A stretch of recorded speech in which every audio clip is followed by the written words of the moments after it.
Saya hari ini, alhamdulillah Kare udah hadir di tengah-tengah kita, walaupun dari pagi di sini cuacanya hujan dan uh, tidak memungkinkan.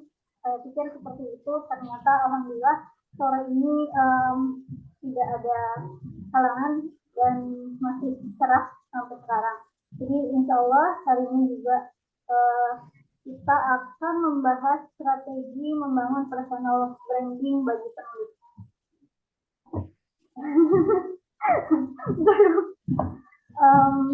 Halo Kak Rey. Halo Kak, aman suara saya? Aman. Jernih di sini, mungkin di sana ya yang kedengarannya bergema atau gimana, memang kalau sore memang ada acara sih, jadi ada mungkin semoga bisa tersampaikan ya. Oke, aman, alhamdulillah. Kita hari ini talk show ya. Kalau kemarin-kemarin itu seminar, karena pematerinya menginginkan demikian, dan saat ini Kak itu kita talk show, jadi kita lebih enjoy ya, lebih santai. Gimana nih kabarnya Kak Rey di sana? Di sini hujan setiap hari, sama kayaknya deh.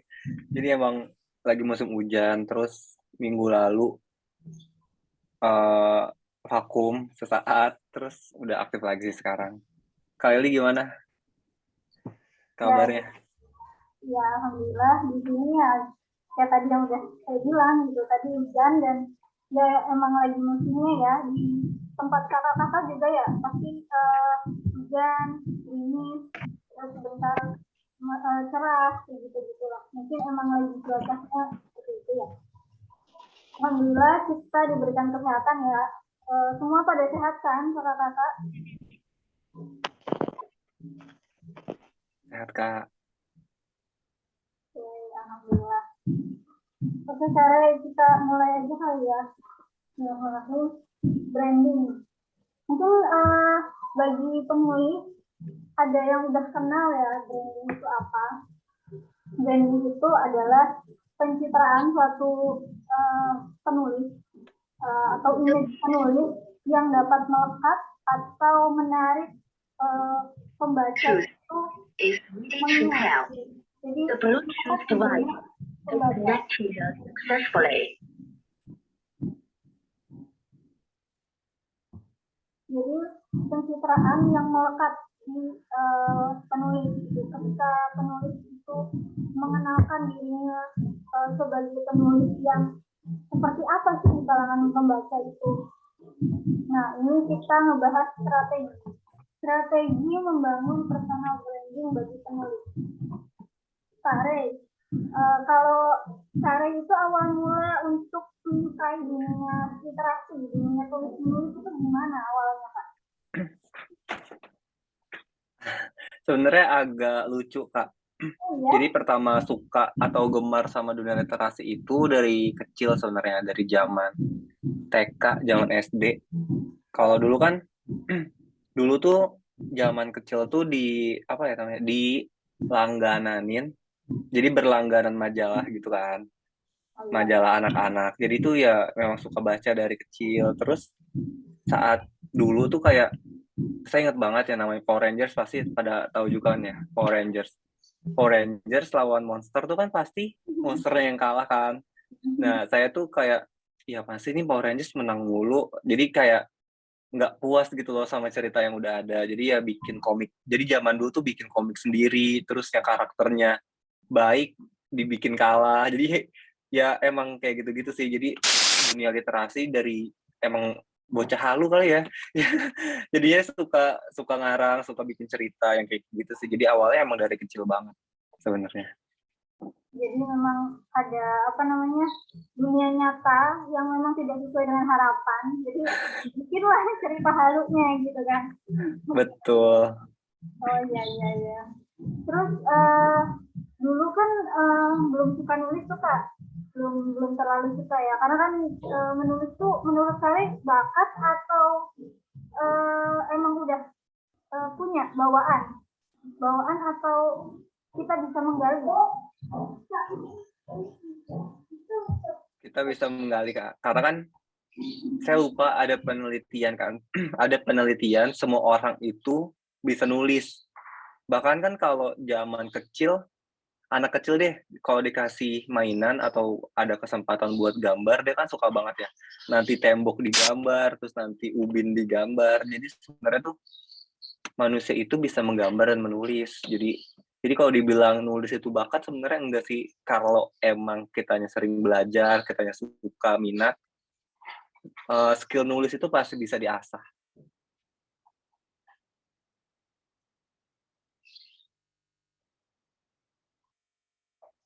Suara, Kak, masih di mute. Tenang, Kak, jangan tegang.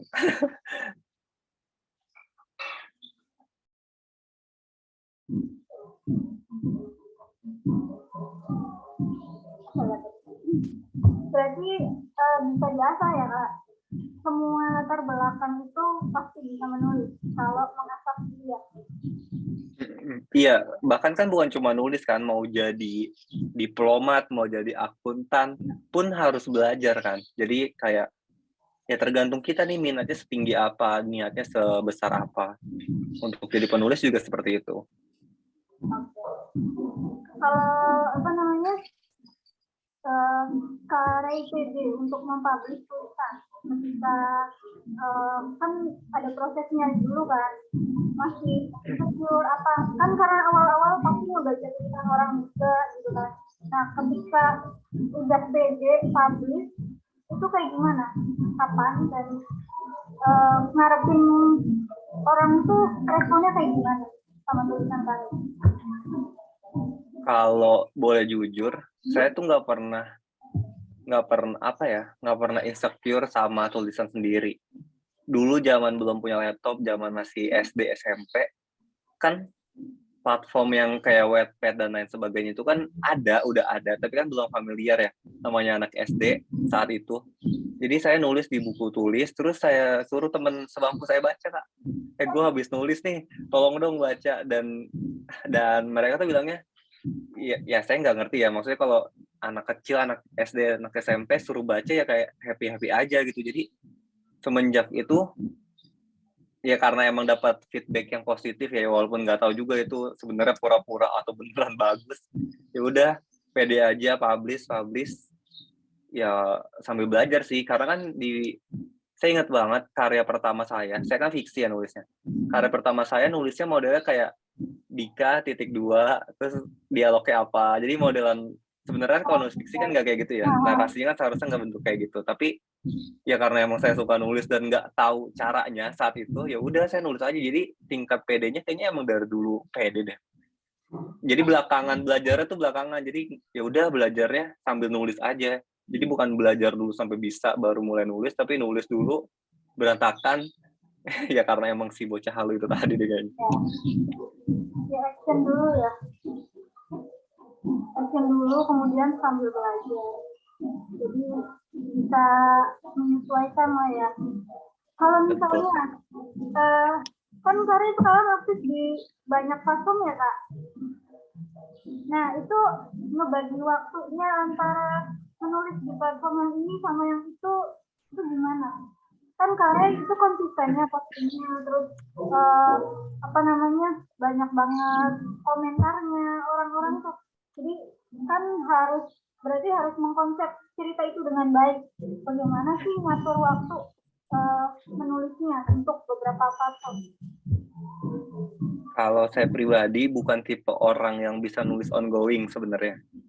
Jadi kalau anggap ya, sekarang kan Februari nih, kalau Maret mau upload, biasanya tulisannya itu udah selesai dari bulan Januari. Jadi saat udah upload satu, itu tuh sebenarnya udah banyak stok gitu loh Kak. Jadi buat bagi waktunya, saya pribadi saya pribadi berprinsip nggak mau multitasking sebenarnya. Cuma kan emang kadang kerjaan, tulisan, waktu, dan lain-lain kan emang mengharuskan multitasking. Jadi sebisa mungkin saya selesaikan dulu satu naskah, baru lanjut ke naskah selanjutnya. Tapi kalau misalnya emang dibentrokin atau diharusin ongoing, stoknya tuh biasanya lebih dari 5 atau bahkan lebih dari 10 biasanya. Jadi bagi waktunya ya kayak gitu, mana yang prioritas dikerjain duluan, mana yang lebih susah dikerjain duluan, sisanya yang mengikuti. Karena kan kalau udah habit nulis, kayak nulis sehari 1 part itu ya bisa gitu loh Kak. Jadi kalau karena emang udah habit nulis sebenarnya. Targetan tiap hari berapa pas nggak Kak? Enggak sih. Oh enggak. Enggak. Sengaja aja ya berarti. Iya. Kalau misalnya kan ini Sarah nulis di beberapa platform, itu nggak semua komentar itu positif ya, nggak semua komentar tuh bagus-bagus. Karena kemarin juga sempat lihat kan beberapa komentar yang mungkin membekas ya di Sarah gitu kan. Karena kan kalau yang kurang berkenan itu biasanya kan diingat kan, ya walaupun kita itu kalau ingat tuh pasti untuk memperbaiki, cuman kan ya gimana ya gitu kan. Nah, Kare untuk menghadapi orang-orang yang seperti itu kayak gimana nanggepinnya? Saya beberapa kali pernah yang kayak gitu Kak. Jadi saya sebenarnya bukan tipe orang yang bacain komentar. Jadi mau itu yang baca yang komen cuma 2 atau yang komen 20, saya nggak bukan berarti nggak saya baca sama sekali, tapi saya bukan tipe yang bacain komentar. Tapi ketika ada yang head comment atau yang kayak gitu, saya bilangnya, wah terima kasih udah baca. Jadi saya balikin lagi karena kan mereka komen negatif, berarti kan dia udah baca ya, dia udah mampir buat baca, buat respon. Jadi menurut saya, wah terima kasih, kedepannya bakal saya perbaiki. Saya inget banget waktu itu saya nulis di Wattpad, itu zaman belum ngerti yang kaidah gitu loh Kak. Jadi katanya, jadi malah dibilangin, sebenarnya nulisnya itu, saya ingat tanda hubung, strip 1 sama strip panjang, strip pendek sama strip panjang. Nah, saya dibilangin di platform, terus ada yang komen gitu, penulisannya bukan kayak gini, tapi kayak gini. Jadi dibenerin. Wah, terima kasih dapat ilmu baru. Jadi bakalan saya balikin lagi, pokoknya semua hal negatif akan saya ubah jadi positif sih. Berarti kalau yang positif itu dibiarin aja gitu. Ya kalau positif ya dibilang terima kasih udah baca, tunggu part selanjutnya ya. Tapi kan nggak selalu emang tipenya bukan pembaca komentar, jadi nggak dibalasin satu-satu. Tapi kalau emang lagi dibaca atau lagi evaluasi, itu baru saya baca. Oh gitu. Pernah nggak ada yang ngomong, kok nggak pada dibales sih gitu? Ada nggak Kak? Nggak tahu. Oh iya, soalnya ya nggak tahu, nggak ngecekin. Selama ini ya, karena kebetulan dekat juga sama beberapa penulis platform yang memang dia menghasilkan banyak gitu. Dia tuh punya salah satu prinsipnya itu harus ngebales semua komentar dari yang komen di setiap kali. Jadi dia tuh selalu nganggap orang-orang itu sebagai motivasi gitu kan. Siapa tahu dari komentarnya itu ternyata cerita orang yang mengomentari itu lebih bagus gitu. Ada karena lagi cari inspirasi, biasanya ada yang kayak gitu. Nah, teman saya itu salah satu orang yang pemerhati komentar gitu loh. Jadi setiap ada yang komentar dia selalu balas. Jadi kesannya itu selalu kayak ya bagus gitu. Dan kalau dia bikin cerita baru nggak pernah sedikit komentar jadinya, karena dia tipe yang kayak gitu ngebales banyak orang. Menurut Karya gimana?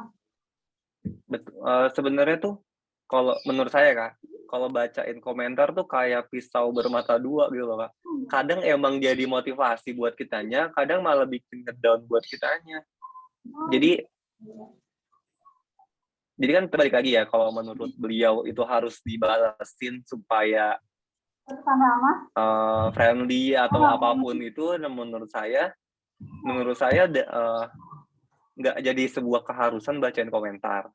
Walaupun sebenarnya sih bagus juga ya bacain komentar setiap part buat dapetin evaluasi kita, menulisnya udah bagus atau belum, pembaca suka atau enggak. Tapi karena yang tadi saya bilang, saya kan nulis udah selesai duluan, udah 1 bulan atau 2 bulan sebelum saya udah selesai. Kalau misalnya merekanya, wah seharusnya si karakter A sama karakter B tuh nggak kayak gini, kan cerita saya udah selesai gitu loh. Jadi kayak masa mau diubah orang udah jadi Jadi saya nggak memprioritaskan komentar itu. Ya walaupun alangkah baiknya sih memang dibaca dan dibalas sih. Oke, ya, ya, ya. Oke, karena gimana sih cara ngebangun personal branding sebagai seorang penulis? Karena kan Kalau banyak. sebenarnya sih nggak cuma sebagai penulis ya kayak Hah? semua orang seharusnya kan memang punya branding. Ya. Yang paling gampang adalah konsisten sebenarnya. Anggap saya nulis romance. Kan kalau teman-teman baca karya saya romance. Dan teen lead, biasanya romance dan teen lead. Terus ya udah saya akan nulis romance karya pertama romance, kedua, ketiga, keempat romance. Makin lama branding itu tuh makin ada di diri saya. Sama kayak Raditya Dika. Menurut saya, Raditya Dika itu apapun genrenya pasti ada komedinya. Entah itu jadi horror komedi, jadi action komedi, full komedi, drama komedi. Jadi ya brandingnya Raditya Dika ya kayak gitu. Jadi memang dia konsisten setiap karya dibikin komedi, sekalipun dia bikin genre lain, komedinya tetap nempel. Gitu sih. Ya cuma kan kalau Raditya Dika kan memang udah profesional banget ya. Nah, buat kita itu salah satu referensi juga sebenarnya. Jadi kita konsisten nulis aja, terus itu kan tadi contohnya genre ya. Sebenarnya banyak cara yang bisa bikin sebuah brandingan. Gitu sih, Kak. Oke. Kami pernah ngerasain bosan nggak kalau nulis? Kalau lagi nulis terus nggak sesuai dengan prediksi nih hari ini maunya sekian part, tapi ternyata di tengah-tengah tuh kayak moodnya jelek gitu atau terdistraksi gitu sama notif atau apa gitu. Itu gimana Kak? Pernah dong pastinya. Kalau saya lagi ongoing, kalau bukan ongoing, kalau saya lagi proses nulis, biasanya bakal saya targetin, Kak. Tapi bukan sehari satu part atau sehari dua part gitu. Pokoknya saya nargetin seminggu ini harus dapat, anggap ya, 10 part misalnya. Seminggu 10 part. Nyatanya sih ya paling cuma dapat 3 part atau 4 Ya. part. Tapi iya, tapi kan karena emang udah niat, udah prioritasin nulis, tapi setidaknya udah dapat. Karena kan kalau ngomongin mood, kalau hari ini niatnya 2 tapi moodnya lagi kurang baik kan berarti ya udah satu aja nggak apa-apa. Tapi kalau kita lagi niat bikinnya atau targetnya 2, moodnya lagi baik bisa dapat 3 atau 4 part. Jadi ya udah, nggak harus menurut saya pribadi ya, nggak harus nargetin setiap satu hari satu part atau bagaimana sih sebenarnya. Karena kalau lagi nggak mood, mau dipaksa kayak gimana juga susah, Kak. Jadi kalau lagi mood ya udah lanjut aja, nggak apa-apa. Tapi kalau lagi nggak mood ya udah emang waktunya istirahat kali ya. Biasanya ngapain Kak? Kalau lagi nggak mood untuk nulis? Kalau lagi nggak mood, saya diem aja. Beneran. Gimana guys? Beneran saya diem Nonton aja. apa enggak? Apa? Nonton Sorry. ada bahan referensi atau enggak? Oh, enggak. Diem aja. Oh iya. Iya. Atau ketemu teman baru mungkin atau ketemu orang baru enggak? Mungkin iya, tapi lebih banyak diem sih. Misal nih, saya nanti jam 7 mau nulis. Sekarang mah lagi mood nih, nanti jam 7 moodnya hilang. Habis itu ya udah saya istirahat aja, saya diem aja gitu, nonton enggak, main handphone bosen juga kan ya. Ya. Bukan tipe yang suka main handphone, jadi kayak ya udah diem aja. Kalau nggak tahu deh, diem aja. Karena kan emang udah diniatin nulis kan sebenarnya.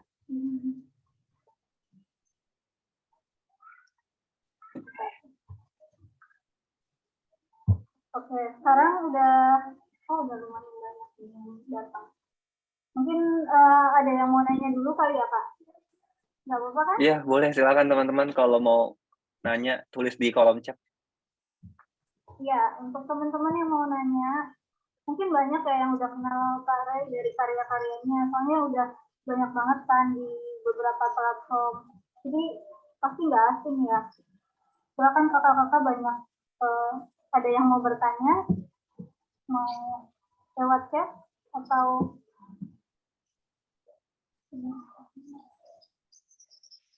suara saya jelas nggak Kak? Soalnya hujan tiba-tiba. Jelas Kak, aman. Ada yang mau nanya?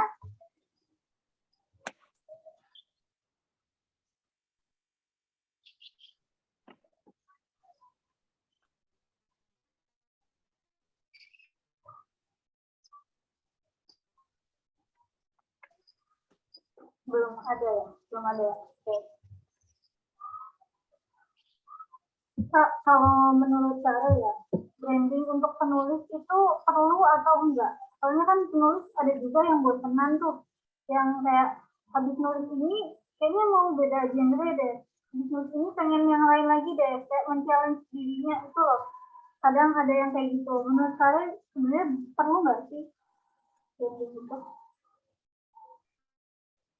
Pokoknya Nulis balik sebuah brand itu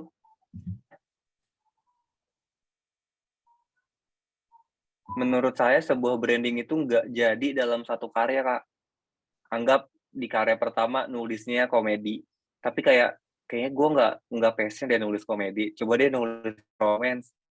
Oh, lebih cocok deh nulis romance, jadi komedi gue tinggalin aja, nggak apa-apa. Bahkan kalau kalian kepo, kalau kalian stalking, mungkin platform saya nggak cuma romance loh Kak. Karya pertama saya itu horor. Fiksi pertama saya horor, terus saya nulis komedi, di 3 karya terakhir saya nulisnya romance. Dan udah nemuin polanya gitu loh. Oh, kalau nulis romance tuh kayak gini nih. Oh, kayaknya lebih gampang nulis romance deh. Jadi personal branding atau branding seorang penulis itu nggak cuma jadi atau nggak langsung jadi di karya pertama. Jadi ya udah dicoba dulu semuanya. Ternyata yang paling enak di salah satu genre atau salah satu tema, dilanjutin ya bisa jadi itu yang disebut brandingan kita. Gitu sih Kak, menurut saya. berarti udah harus nyoba dulu ya, kalau merasa belum nyaman di karya pertama ya kita harus mencoba genre lain atau bahkan jenis tulisan lain gitu, seperti ya cerpen mungkin dia, atau puisi yang lebih simpel bahkan. Betul. Kan karena tiap orang kan beda-beda kemampuan kan, kita tahu ketika nulis yang lain dia lebih nyaman dan bahkan lebih mudah dikenal orang. Oke, ini ada pertanyaan. Sare bangun brand di mana? Seperti apa kontennya? Oke, ini belum ini ya. Sare mau jawab? Oh, Kak Evit. Saya saya bangun brand itu di media sosial sebenarnya. Cuma bukan sebagai penulis. Jadi kalau Kak Evit belum tahu, saya kan ngonten di TikTok, saya ngonten di Instagram, tapi tentang tips nulis. Jadi ngasih tips buat penulis-penulis sebenarnya ya. Jadi branding saya itu sebenarnya bukan sebagai penulis, tapi sebagai orang yang ngasih tips nulis. Cuma saya adalah seorang penulis juga. Jadi setiap ada momen saya nge-branding diri, saya bakal bilang saya ini adalah penulis. Cuma kalau dibilangnya personal brandingnya bangun di mana, saya bangun di Instagram dan TikTok sebagai orang yang ngasih tips nulis. Terus seperti apa kontennya, misalnya uh, ngasih info atau edukasi penulisan di yang dipisah atau di yang digabung. Jadi yang seperti itu.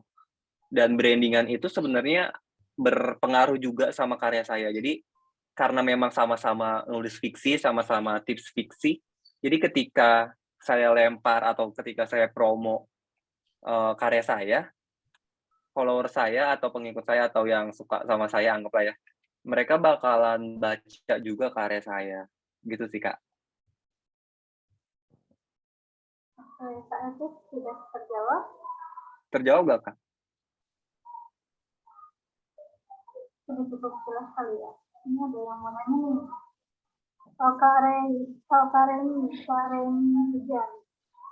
Karen Hujan bertanya, izin bertanya Karen, kalau udah nyaman di genre, misalnya romance, terus tema yang diangkat dunia kampus dengan love hate relationship. Kalau mengangkat tema terus berulang kali dengan eksekusi yang berbeda, apakah itu dinamakan branding? Halo.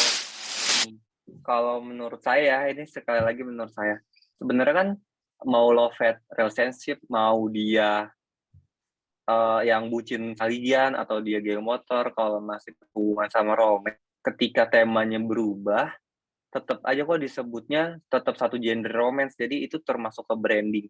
Cuma cuma balik lagi sama aja deh sebenarnya sebuah bidang ya. Anggap siapa ya penyanyi ya misalnya Mahalini. Mahalini kan kalau nyanyi kan lagunya balad ya, lagunya slow. Ketika dia upbeat, penyuka atau pecintanya Mahalini pun pasti suka sama suaranya Mahalini. Karena kan emang style nyanyinya udah kelihatan. Jadi ketika Kakak udah punya karya anggap yang viral, lalu mau coba genre lain atau tema lain, pasti ikut ke branding juga. Karena yang di branding itu yang tadi saya bilang, branding itu bukan cuma genre sebenarnya. Dari gaya penulisan, dari penokohan, terus dari konflik, itu kan sebenarnya bisa juga dijadiin brandingan. Jadi bukan cuma genre aja Kak yang disebut branding. Luas ya ternyata Kak. Betul Kak. Ada lagi yang mau bertanya Kak Reni, ada pertanyaan lagi atau sudah cukup dengan jawaban tadi Kak?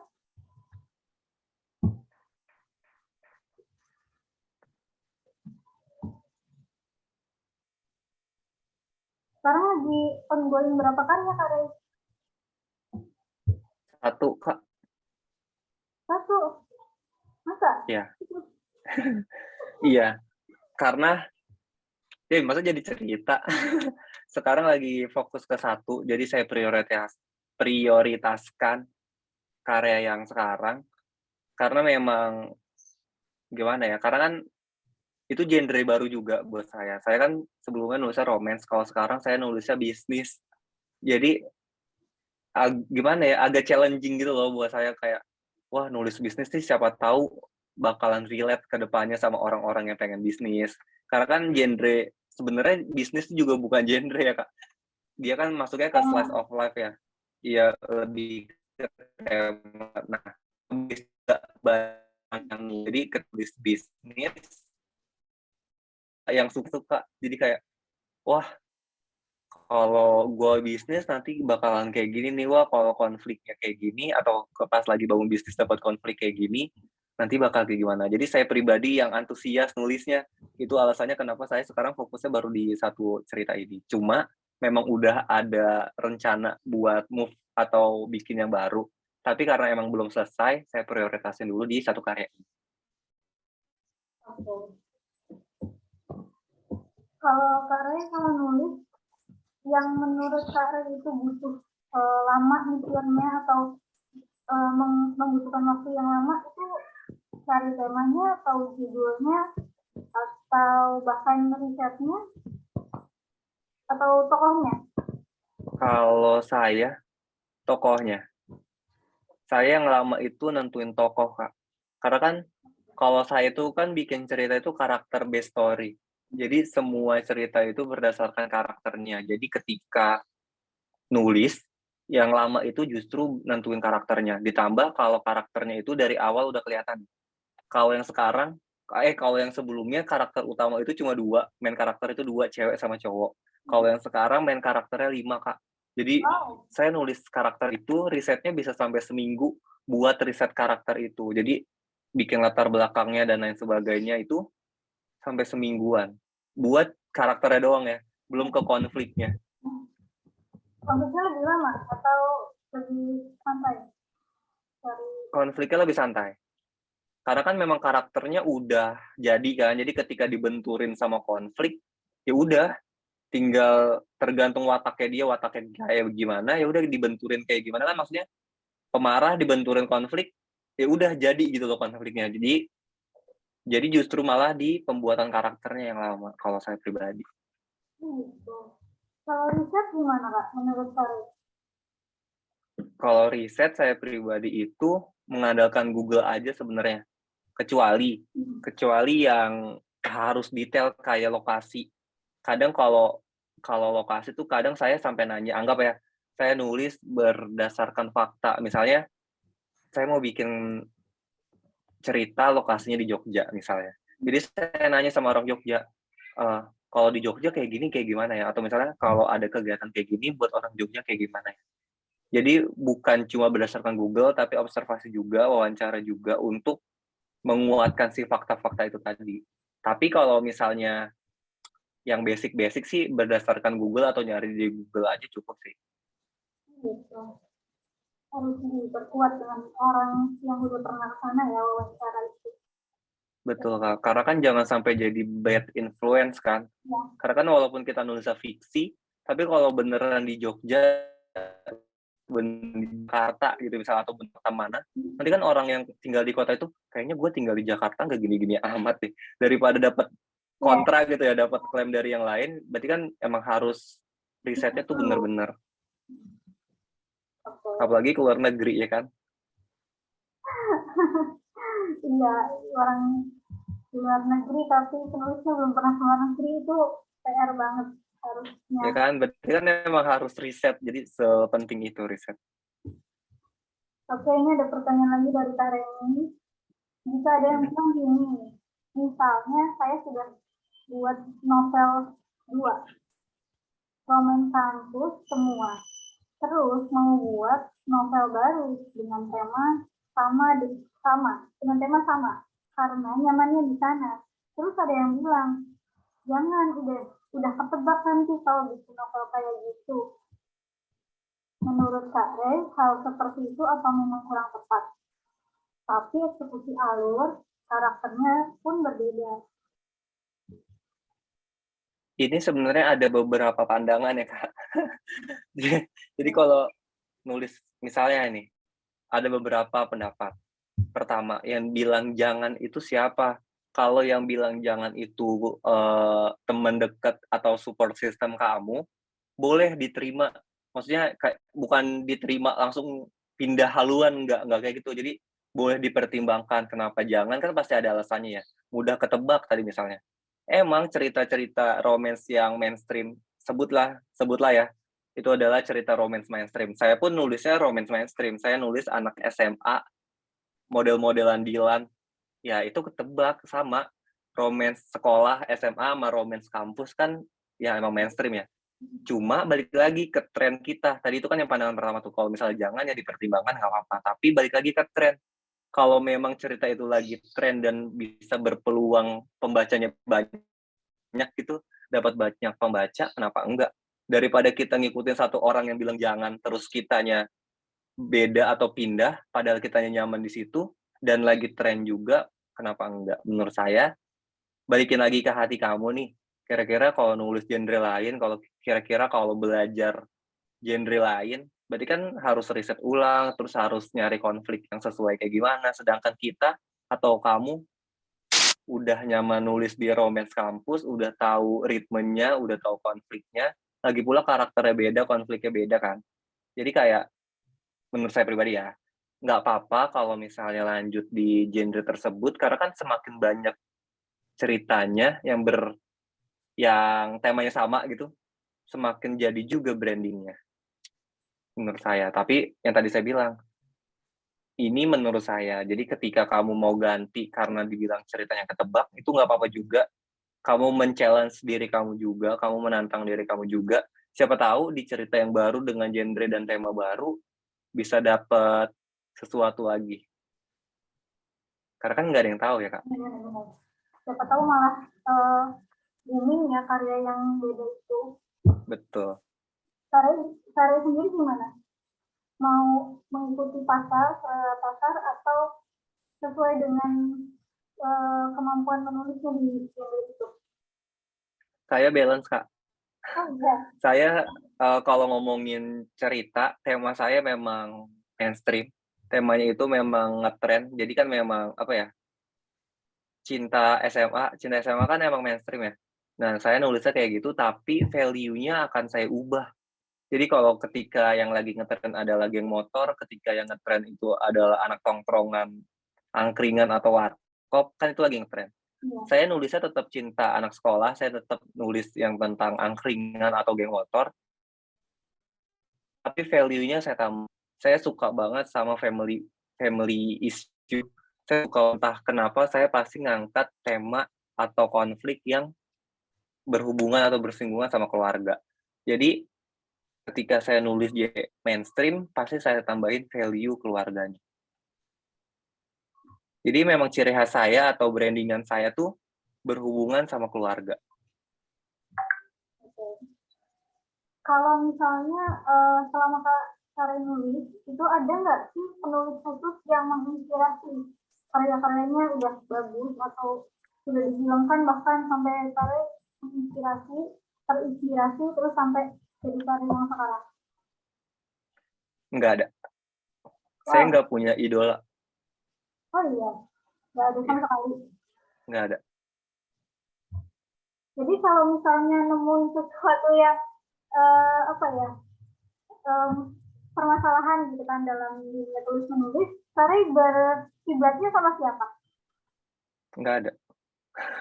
Nggak ada, Kak. Jadi Jadi kalau saya bersyukurnya setiap saya baca, setiap saya nulis, entah itu fiksi, entah itu non-fiksi, entah itu film, series, drakor, kartun, anime, atau apapun itu, kalau misalnya dapet ide, saya langsung catat.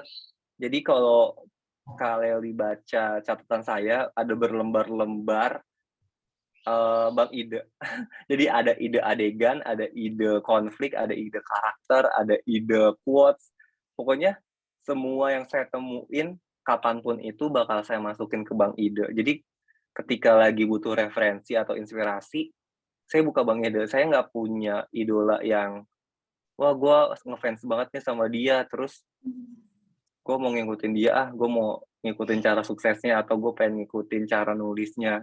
Saya nggak pernah punya atau nggak pernah melakukan itu. Jadi memang ya udah, jadi saya nggak pernah terpaku sama satu orang atau beberapa orang, tapi memang ya seperti itu. Saya juga nggak tahu kenapa sih sebenarnya. Ya, jarang sih Kak.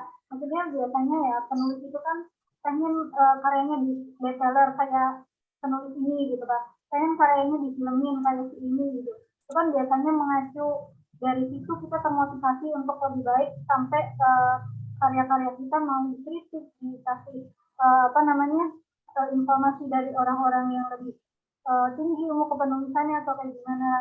Tapi sekarang nggak ada gitu. Jadi sangat wah panutan. Terus ini Sarah itu dapat ide, tadi kan sempat nyebut Bang Ide ya.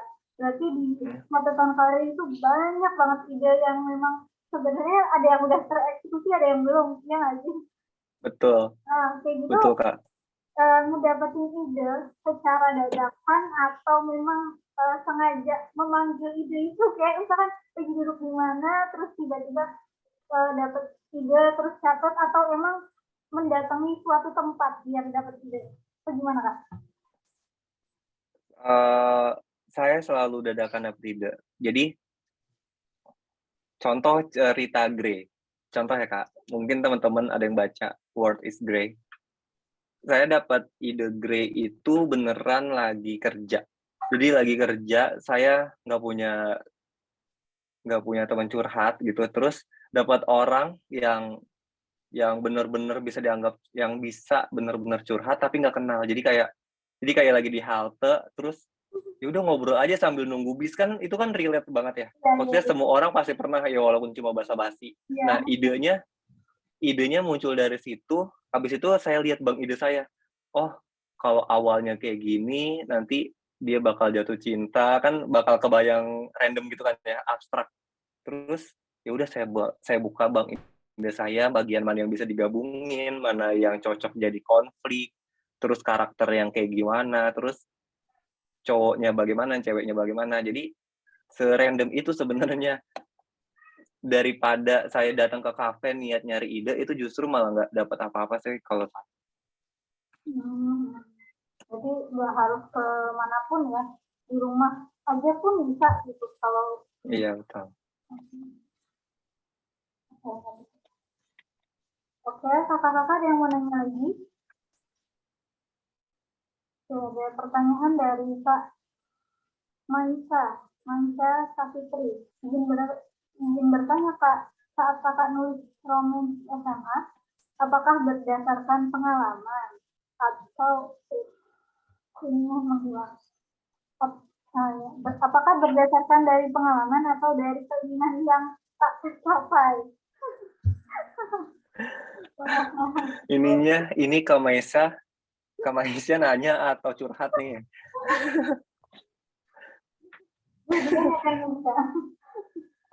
Kalau saya pribadi, kalau dibilang dari pengalaman enggak juga, karena kan pengalaman saya zaman SMA pun enggak indah-indah banget lah ya, anggap seperti itu. Terus kalau keinginannya tak tercapai pun sebenarnya enggak, karena jadi kalau saya pribadi kalau boleh cerita, kalau nulis romance SMA itu biasanya dari drakor atau dari tontonan atau dari tren. Jadi biasanya kayak sekarang nih, saya nulisnya sekarang bukan lagi cerita SMA tapi cerita kuliah. Sebelum-sebelumnya saya nulisnya cerita SMA dari konflik utamanya. Jadi misalnya kalau yang di World is Grey itu kan konflik utamanya adalah cita-cita. Jadi buat anak SMA kan cita-cita itu kan kayak ya pokoknya lagi dilema antara dia mau kuliah, dia mau kerja, mengikuti kata hati, nurutin orang tua dan lain sebagainya. Jadi konflik utamanya yang diangkat dari cerita romance SMA-nya. Terus kalau yang satu lagi yang brilian, konflik utamanya itu tentang fokus. Jadi kan anak sekolah itu kan memang kurang fokus sama belajarnya, dia fokus pacaran, nanti dia terbelah sama apa. Jadi kalau saya pribadi nggak berdasarkan pengalaman, tapi nyari konflik utamanya dulu. Jadi cara nulis saya kayak gitu. Jadi konflik utamanya apa atau amanat apa yang mau disampaikan, baru dibuat konfliknya. Jadi habis karakternya jadi, terus amanatnya mau dibikin apa, baru masuk ke sama konfliknya. Kalau saya pribadi kayak gitu nulisnya. Kalian pernah nggak sih dijadiin tempat pembuangan sampah kayak curhat, orang-orang tuh pada curhat, terus karena kalian penulis itu dibikin lah sebuah cerita, atau tiba-tiba kayaknya ceritanya dia menarik deh, mau dibikin karya untuk yang nggak untuk dia sih, tapi kan ada balance dari ide-ide yang tadi yang Kak kumpulin, kemudian ada temen nih yang curhat, kayaknya ceritanya kalau dibikin bagus ya, atau kalau dibikin novel cakep deh gitu. Pernah nggak sih kayak gitu, Kak? Pernah. Kayaknya semua penulis pasti pernah sih, Kak. Kayak cerita dari teman, terus dijadiin cerita sendiri, terus diolah lagi, ditambah imajinasi, ditambah referensi lain, jadi cerita baru. Pernah juga saya nanya, jadi kan saya punya teman ya, saya bilang, gue butuh cerita bucin nih, lu punya gak? Terus teman saya dengan bangga, udah pakai cerita gue aja, dulu gue sama pacar gue tuh kayak gini, bla bla bla gitu. Oh, ini boleh nih diambil jadi tulisan gue. Saya bilang gitu. Udah pakai aja nggak apa-apa. Jadi bisa juga ditanya sama teman kira-kira kalau kita lagi butuh konflik apa, karena saya juga sering kayak gitu. Kalau ada cewek sama cowok lagi kayak gini, kalau lu jadi ceweknya, lu bakal ngelakuin apa? Saya nanya gitu ke teman saya. Jadi ada simulasi itu. Oh, kalau kayak gitu gue bakal melakukan ini. Jadi yaudah itu jadi referensi juga. Jadi nggak harus pengalaman dari temen, kasihan juga Kak. Dia nggak dapet royalti dari kita, terus cerita. Dia tiba-tiba cerita gue nih, agak gimana? Iya sih, benar. Jadi ya tergantung orangnya ya. Ada yang mau nanya lagi kakak-kakak?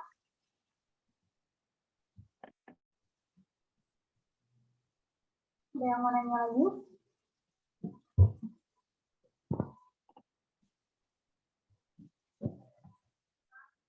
Kalau karya nulis, waktunya ditentuin nggak, Kak? Berapa lama? Ditentuin. Kalau saya pribadi, sampai jam 10 malam biasanya. Jadi mau mulai jam 5 sore, mau mulai jam 8 malam, jam 10 malam itu udah harus tingkat. Ya? Udah, aja dulu, lanjutnya besok.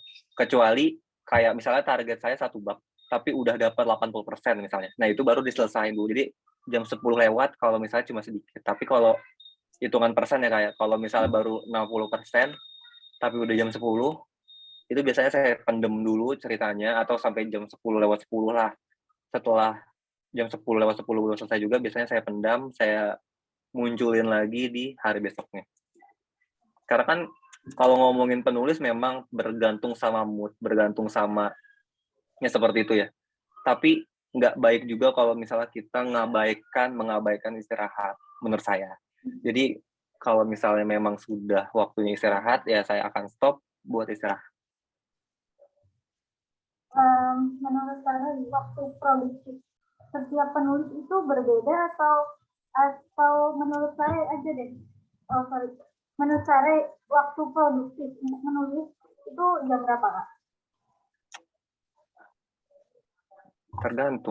Tergantung orangnya, Kak. Karena kan ada yang morning person, ada yang night owl, ada yang after hour, after work gitu deh. Maksudnya ya memang bakalan beda-beda. Kalau ibu rumah tangga kalau disuruh nulis banget nulis pasti ngerjain tugas. Jadi balik lagi ke penulisnya ya yang menurut terbaik. Maksudnya yang menurutnya terbaik ya itu yang dilakukan. Oke. Ada lagi pertanyaan? Kak Nita. Kak Rey. Bukan salah. Kak Rey izin bertanya, Kak, cara nulis genre komedi agar tidak terkesan garing gimana ya, Kak? Cara menciptakan genre komedi yang baik gimana menurut Kak Rey? Kalau menurut saya genre komedi itu sebenarnya tricky, sangat tricky karena komedi anggap ya, saya kan orang Depok atau Betawi deh, saya orang Betawi. Bercandaan orang Betawi sama bercandaan orang Sunda, anggap ya, sama bercandaan seorang Jawa itu bakalan beda sense-nya. Jadi rasa lucunya tuh bakalan beda-beda setiap daerahnya. Jadi ketika kita mau nulis komedi, balik lagi kita nulis komedi untuk daerah mana, untuk pembaca yang seperti apa, karena kalau ketika kita nulis komedinya terlalu lokal, jadinya garing, karena ya maksudnya gua misalnya kayak gitu ya, Kak. Jadi bikinnya itu yang universal aja, lucunya yang universal aja, jangan lucu menurut orang Betawi atau lucu menurut orang Jawa aja. Jadi dibikinnya yang universal. Gitu sih kalau menurut saya. Memang agak susah sebenarnya kalau nulis komedi. Karena kan kalau misalnya kita punya sense of comedy atau rasa komedi yang memang tinggi, nulis komedi tuh yang kayak ngebanyol aja tuh kayak gampang gitu. Cuma balik lagi selera komedi orang itu bakal beda-beda. Iya, tiap daerah kan berbeda ya. Jadi kadang-kadang menurut kita itu lucu, tetapi ketika disampaikan ke pembaca yang memang bukan daerah itu, malah terkesannya ya apaan sih gitu, atau garing lah bahkan gitu. Jadi malah ketika kita menyuguhkan komedi, ternyata nggak nyampe nih komedinya ke pembaca. Hasil malah tulisan kita nggak laku di pasaran gitu. Mungkin gitu kali ya. Ada lagi Kak yang mau bertanya mengenai genre atau apapun lah. Jadi ya. Semoga terjawab ya, Nita. Oke, makasih banyak. Ada lagi pertanyaan? Oh ya, Tare. Menurut Tare nih, ketika tulisan itu udah booming, menurut Tare, latar belakang seorang penulis itu bisa kebaca nggak sih dari tulisannya? Latar belakang apa kan maksudnya? Misalnya kepribadiannya. Oh, menurut kakak gimana dari tulisan saya? Kebaca gak? Ya, terkadang kan kalau nulis itu berbeda apa ya? Karena bukan nulis pengalaman gitu. Karena kan dari orang kan. Maksudnya ketika kita menunjukkan konsep, bukan berarti konflik itu adalah sesuatu yang lagi kita jalani atau pernah kita jalani. Bahkan dari orang-orang kan, ya filter dari orang-orang gitu yang memang menurut kita kayaknya kalau nulis ini bakal bagus ya, atau bakalan orang tuh bakal ikutan sedih atau nangis gitu. Menurut aku sih nggak kebaca, tapi ketika di apa namanya di diksi, di gaya bahasa biasanya kebaca sih kepribadiannya. Menurut Sare gimana? Oh gitu, betul. Tapi saya nggak pernah mikir kalau dia nih orangnya kayak gini, dia nih orangnya gini. Karena dari dulu saya nggak pernah yang sampai kayak gitu sih Kak. Jadi karena saya nulis komedi, saya nulis romance, menurut saya pribadi ya, saya nggak kelihatan juga kok saya orangnya. Ya mungkin kelihatan ya karena saya munculin muka saya di Instagram, saya bikin konten di Instagram dengan wajah, jadi pasti kelihatan sedikit kalau memang saya orangnya receh, kalau saya orangnya ya cekikikan yang pecicilan, yang kayak gitu. Ya karena memang saya memunculkan diri saya seperti itu. Tapi kalau teman-teman silent, anonymous, terus tiba-tiba karyanya viral atau karyanya booming, pasti nggak kayak yang ke-detect, "Ini orangnya pasti begini nih, dia pasti lonely boy nih atau lonely girl nih. Dia pasti sad boy atau sad girl." Nggak bakal sampai kelihatan kayak gitu sih, Kak, menurut saya. Ya, kebanyakan penulis itu kan menyembunyikan identitas diri ya.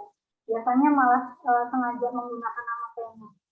Kalau Sare sendiri, setuju nggak sih penulis itu menyembunyikan identitas diri atau bahkan dia kayak anonymous atau ya sengaja kayak gitu? Menurut Sare gimana?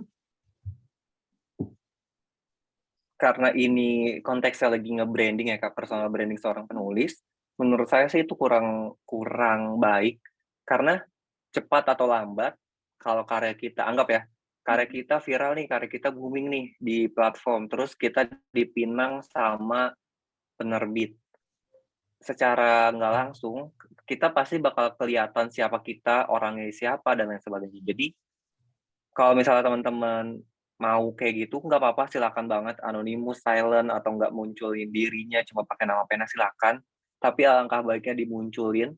Bukan berarti bikin konten kayak saya yang mukanya kelihatan di mana-mana, enggak. Cuma ya, misalnya di Kare adalah Andika Renaldi gitu misalnya. Ya udah cukup segitu aja, karena di Kare pun bukan nama asli, tapi itu nama pena, jadi ya nggak apa-apa juga. Karena kan nanti di belakang buku ada biodata penulis. Jadi mau ditutupin serapat apapun ketika karya itu terbit, pasti diketahui banyak orang juga kalau penulis ini tuh adalah si ini. Jadi bukan nggak boleh, tapi kalau menurut saya pribadi, mending dibuka. Ya tapi nggak dibuka modelan saya yang terang-terangan gini, enggak. Karena kan balik lagi ke branding tadi. Iya, benar-benar. Karena belakangan ini saya nemuin beberapa penulis yang memang dia tuh nggak mau gitu ketika diketahui banyak orang. Jadi emang pengennya terkenal dulu nih karyanya. Ketika udah terkenal, baru tuh namanya dimunculin. Siapa sih dia? Bahkan setiap bukunya aja terbit, dan tadi Karen bilang itu kan setiap buku biasanya ada di belakangnya bio narasi atau biodata penulisnya, dan dia emang sengaja nggak masukin biodata itu karena menurut dia hal yang personal atau privasi. Jadi dia sengaja tidak memunculkan dirinya ya sampai bukunya itu benar-benar laku di pasaran dulu. Baru ketika banyak yang nyari, dan mungkin dari situ dia semakin produktif. Karena kalau diketahui banyak orang, ada yang ngerasa risih atau gimana gitu. Itu sih belakangan ini yang saya temui gitu. Makanya nanya. Terus ada lagi nggak pertanyaan buat Sare? Ada yang nanya lagi kakak-kakak?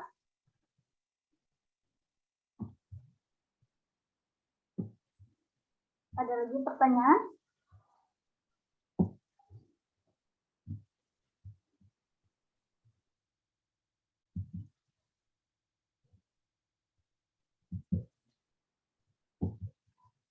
Oke. Nggak ada nih. Ada pertanyaan lagi? Kare, mau nanya lagi nih. Kalau misalnya Kare bikin karya, biasanya ada jeda dulu setiap karya atau enggak? Kan tadi dibilang kalau setiap karya itu kan bikin dulu, ketika ada kelar baru publish ya. Nah, ketika udah selesai bikin, itu ada jeda nggak bikin lagi ke cerita berikutnya?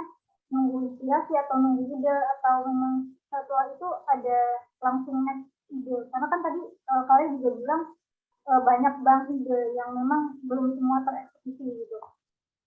Saya gimana? Bohong kalau penulis lagi nulis nggak dapat ide baru, Kak. Pasti ketika kita lagi nulis satu judul, pasti, "Duh, gue pengen nulis cerita baru nih, dapat ide brilian baru nih."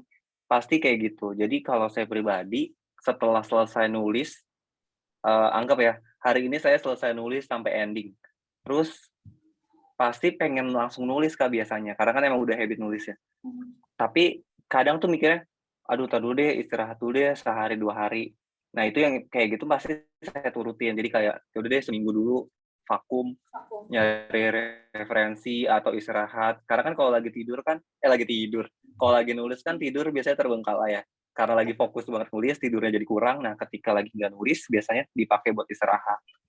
Tapi jangan lama-lama, karena kan momentum itu kan nggak bakalan dateng berkali-kali kan. Momentum itu kalau misalnya sesuai sama momentum dan kita dapat momentumnya kan, karya kita buat viral atau buat booming itu kan lebih besar. Jadi, ya kalau saya pribadi nggak sampai yang berlarut-larut atau ngevakum atau hiatus yang sampai lama-lama sih. Kecuali memang lagi sibuk di real life, nggak sempat nulis, ya mau nggak mau vakum. Tapi kalau diri pribadi pengennya sih terus nulis. Kalau misalnya nih kepaksa vakum gitu 1 bulan gitu, cara nemuin untuk tetap produktifnya sama itu kayak gimana? Karena sebelumnya itu mungkin udah punya pembaca nih, ketika udah karyanya udah bagus, udah banyak pembaca, tetapi kenyataan tadi real life itu meminta untuk membatasi diri untuk dirinya tulis menulis. Jadi otomatis vakum tuh 1 bulan. Nah, ketika mau bangkit lagi, itu gimana Kak Ray? Menurut Kakak harus gimana mengundang pembaca laginya?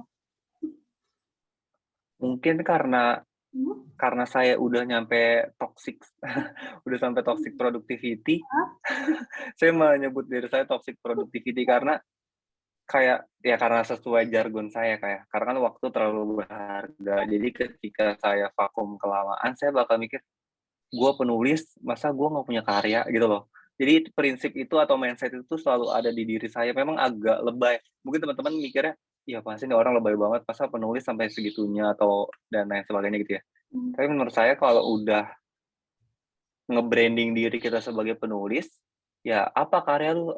Lu mau dibilang penulis, tapi apa tulisan lu gitu loh, Kak.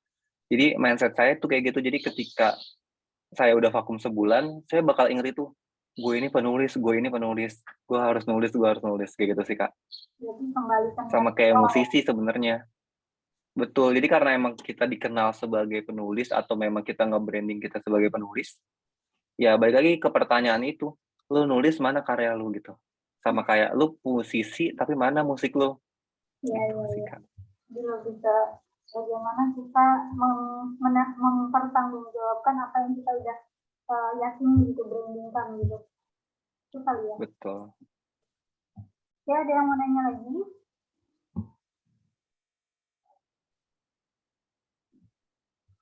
Ada yang mau nanya lagi, kakak-kakak? Habis ini ada kegiatan apa, Artinya Kak? apa, Kak? Sorry. Ada kegiatan apa di sini? Saya mau lanjut bikin outline. Jadi Hippo kan sekarang saya lagi ongoing Hippo ya. Sekalian promo kali ya. Saya lagi ongoing Hippo di Joylada.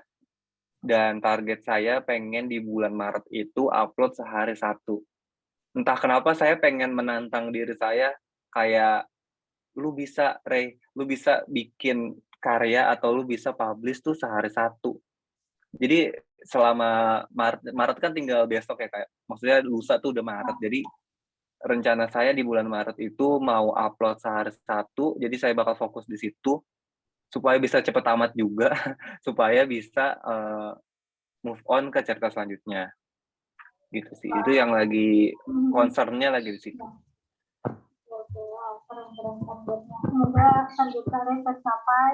Dan semua Amin. teman-teman di sini juga yang punya target, yang punya pencapaian yang harus diselesaikan. Bahkan mungkin ada yang pengen men-challenge dirinya untuk di dunia lain, semoga bisa tercapai. Apapun doa-doa baik, semoga kita bisa memaksimalkan di waktu yang makin cepat berlalu ini. Oke, mungkin cukup ya Kak ya. Oke, kali ini pertemuan kita dicukupkan. Saya selaku moderator yang menemani hari ini, semoga kita semua diberikan kesehatan juga di musim yang ya berubah-ubah ini. Kemudian juga semoga apa yang kita bicarakan di sore hari ini bermanfaat. Amin. Kurang dan lebihnya saya mohon maaf. Wassalamualaikum warahmatullahi wabarakatuh. Waalaikumsalam warahmatullahi wabarakatuh. Terima kasih teman-teman. Sukses selalu, semoga ceritanya lancar. Saya izin live Kak Leli. Ya.